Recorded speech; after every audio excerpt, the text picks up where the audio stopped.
Namaste, I'm Bhavna Verma from Jyoti Vidyapeeth Women's University, Faculty of Education, Department Computer Science. So today I'm going to deliver my lecture on area network. It is a topic of cloud computing. So what do you mean by storage area network? So it is a secure high-speed data transfer network that provides access to consolidate block-level storage. And SAN makes a network of storage devices accessible to multiple servers. मतलब ये क्या करता है, एक network बनाता है कुछ particular storage device का और वो एक्सेस कर पाते हैं सर्वर्स. सो सर्वर्स के पास भी अगर डाटा की कुछ कमी पड़ जाए या वो भी चाहता है कि हम अपना स्टोरेज वाला सेक्शन पूरा अलग रखें, तो एक अलग से नेटवर्क बनाया जाता है स्टोरेज डिवाइसेस का, और वो स्टोरेज डिवाइसेस कनेक्ट होती है सर्वर से और सर्वर्स कनेक्ट कर पाते हैं क्लाइंट से. So SAN service, the SAN devices appears to serve as attack drivers, eliminating traditional between bottleneck.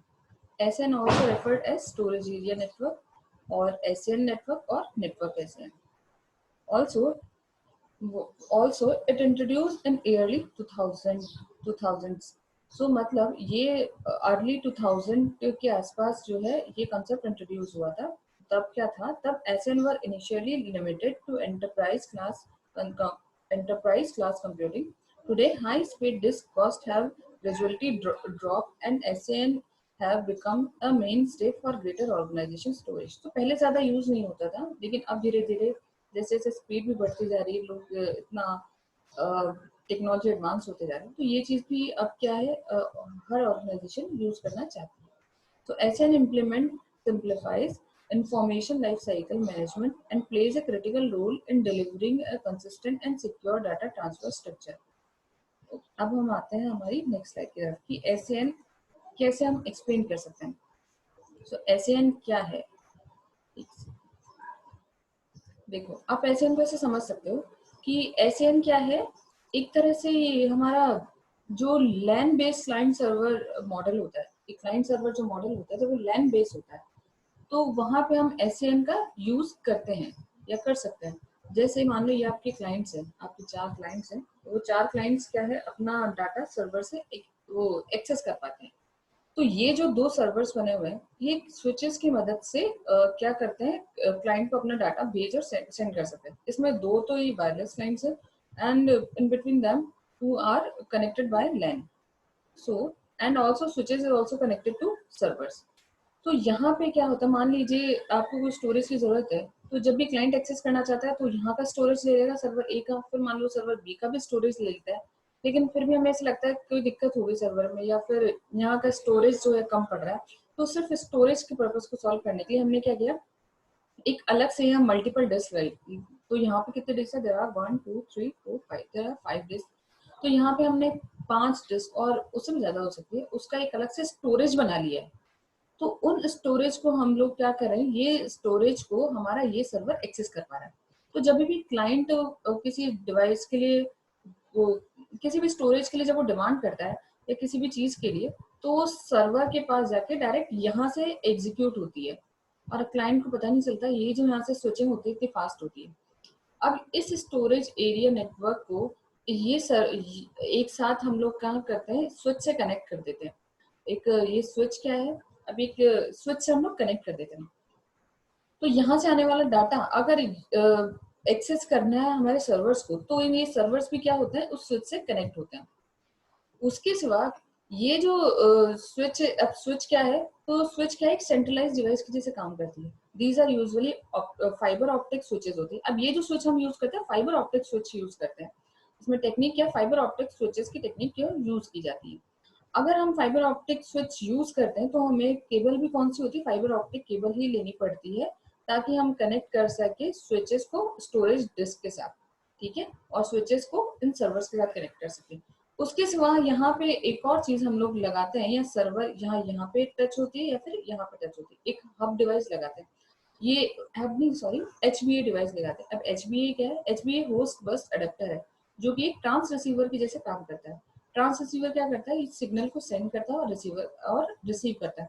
तो एक ट्रांस रिसीवर हमें यहाँ चाहिए, तो एक एक ट्रांस रिसीवर हम लोगों का इन दो सर्वर्स पे भी चाहिए होता है. ताकि हम लोग डाटा का एक्सचेंज और आराम से कर पाए। तो ये हो गया हमारा एसएन की वर्किंग क्या होती है। तो ये हमारा क्या है, ये एसएन स्टोरेज एरिया नेटवर्क है। ये storage area network switch fibre switches के थ्रू ये हम लोगों का सर्वर से कनेक्ट होता है और फिर सर्वर अल्टीमेटली इनपुट आउटपुट दे सकता है क्लाइंट को। तो अब हम आ जाते हैं, ये तो हम लोगों की बात होगी एसएन किस तरह से आपका क्या काम कर रहा है।